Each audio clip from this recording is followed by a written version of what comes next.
Here's how to stay alive longer so you can enjoy Boost Mobile's unlimited plan with a price that never goes up. Do not mistake a wasp nest for a piñata.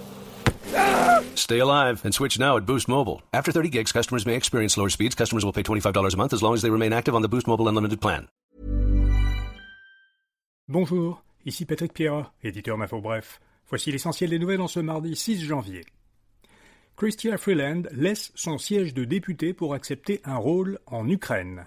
Volodymyr Zelensky a nommé l'ancienne ministre fédérale des Finances au poste de conseillère au développement économique. Sa principale mission sera d'attirer des investissements en Ukraine. Chrystia Freeland a annoncé que pour accepter ce rôle non rémunéré en Ukraine, elle va quitter son siège de députée fédérale d'une circonscription ontarienne et sa fonction de représentante spéciale du Canada pour la reconstruction de l'Ukraine.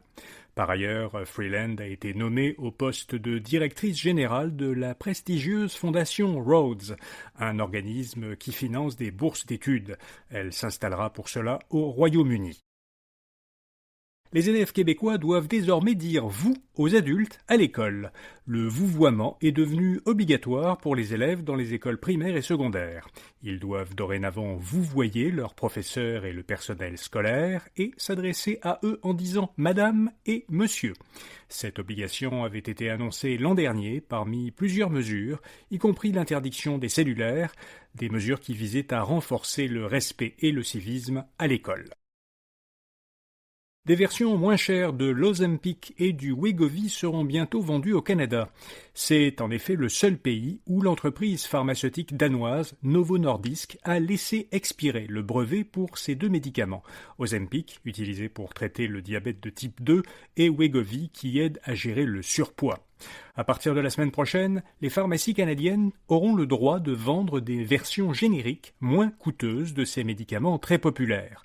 Mais elles ne deviendront disponibles qu'après avoir été autorisées par Santé Canada. Le massif de Charlevoix réouvre partiellement malgré une grève. La station de ski avait suspendu temporairement ses activités vendredi, après le déclenchement d'une grève générale illimitée par ses quelques 300 employés syndiqués. Alors que la grève se poursuit, la station doit reprendre partiellement ses activités aujourd'hui. Les heures d'ouverture sont quand même restreintes, le domaine skiable est réduit et la montagne n'est accessible qu'aux abonnés de saison et aux clients de certains hébergements, dont celui du Club Med. L'intervention américaine au Venezuela a donné un nouvel élan aux indices boursiers. Les principaux indices américains ont enregistré hier des hausses de 0,6% pour le S&P 500, 0,7% pour le Nasdaq et 1,2% pour le Dow Jones. Les indices ont été tirés vers le haut par les actions d'entreprises énergétiques américaines. Les marchés croient que ces entreprises pourraient dans l'avenir bénéficier d'un accès au pétrole vénézuélien. Au Canada, l'indice S&P TSX a lui aussi monté de 1%, mais les valeurs de plusieurs entreprises pétrolières canadiennes ont enregistré des baisses. Et puis l'acteur Timothée Chalamet part favori pour les Oscars. Le Franco-américain a remporté le prix du meilleur acteur des Critics' Choice Awards pour son rôle dans le film Marty Supreme, réalisé par l'américain Josh Safdie. Timothée Chalamet y interprète un champion de tennis de table inspiré par un joueur américain célèbre dans les années 1950.